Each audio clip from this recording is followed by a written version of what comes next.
Welcome back. ایرانی وزیر خارجہ عباس اراغچی نے اپنے ہرمز میں امریکی کارروائی کی شدید مذمت کی۔ سوشل میڈیا پر بیان میں عباس اراغچی نے کہا کہ جب بھی سفارتی حل کا موقع آتا ہے امریکہ غیر ضروری فوجی مہم جوئی کا راستہ اپناتا ہے، چاہے کوئی کچھ بھی کر لے، ایرانی عوام دباؤ کے سامنے نہیں جھکیں گے۔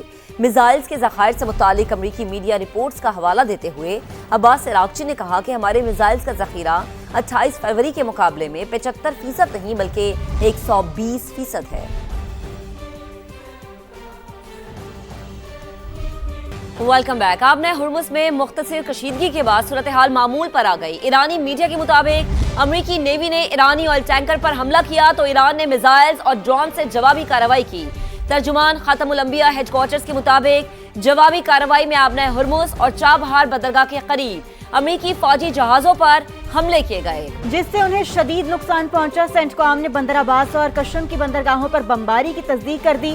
امریکی سینٹرل کمانڈ نے کہا امریکی افواج نے ایران کی جانب سے بلا اشتعال حملے کا ذاتی دفاع میں جواب دیا۔ بیان کے مطابق ایرانی افواج نے میزائل ڈرونز اور چھوٹی کشتیوں سے امریکی بحری جہازوں پر حملہ کیا، تاہم امریکی بحریہ کا کوئی اثاثہ نشانہ نہیں بنا۔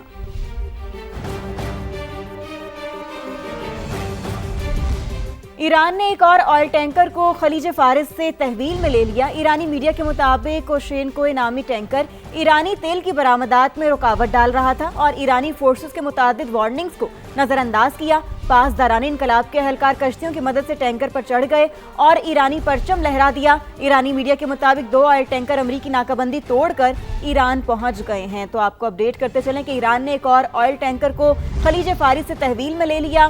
ایرانی میڈیا کے مطابق اوشینکو نامی ٹینکر ایرانی تیل کی برآمدات میں رکاوٹ ڈال رہا تھا اور ایرانی فورسز کے متعدد وارننگز کو نظر انداز کیا گیا۔ پاسداران انقلاب کے اہلکار کشتیوں کی مدد سے ٹینکر پر چڑھ گئے اور ایرانی پرچم لہرا دیا گیا۔ ایرانی میڈیا کے مطابق 2 آئل ٹینکر امریکی ناکہ بندی توڑ کر ایران پہنچ گئے۔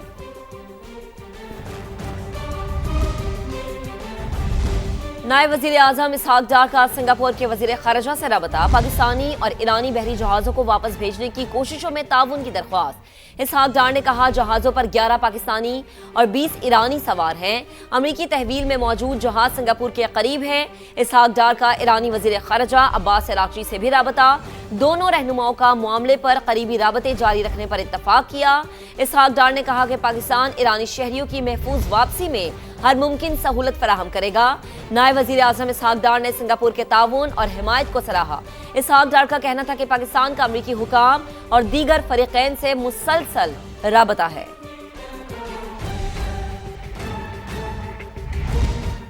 آبنہ ہرمز پر نشانہ بننے والے ٹینکر پر چینی شہری موجود تھے۔ ترجمان چینی وزارت خارجہ کی جانب سے یہ بتایا گیا۔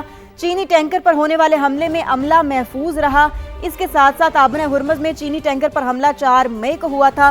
خبر ایجنسی کی جانب سے یہ بھی بتایا گیا ہے۔ آپ کو اپڈیٹ کرتے چلیں، آبنہ ہرمز پر نشانہ بننے والے ٹینکر پر چینی شہری موجود تھے۔ چینی ٹینکر پر ہونے والے حملے میں عملہ محفوظ رہا۔ ترجمان چینی وزارت خارجہ کی جانب سے یہ بتایا گیا۔ آبنہ ہرمز میں چینی ٹینکر پر حملہ 4 مئی کو ہوا تھا۔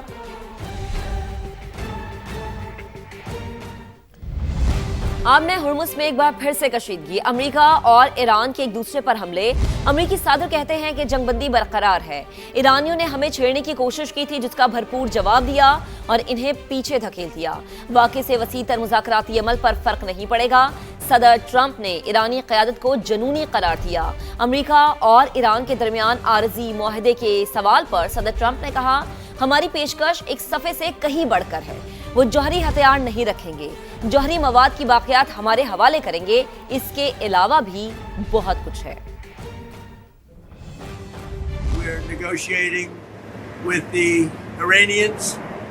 We have, you probably heard, we took our 3 destroyers and we rammed them through some pretty big stuff today and we knocked the hell out of them. The destroyers weren't hurt in any way. The people weren't hurt, but they were firing at us and we were firing back at them. After these strikes, is the ceasefire with Iran still on? Yeah, it is. They trifled with us today.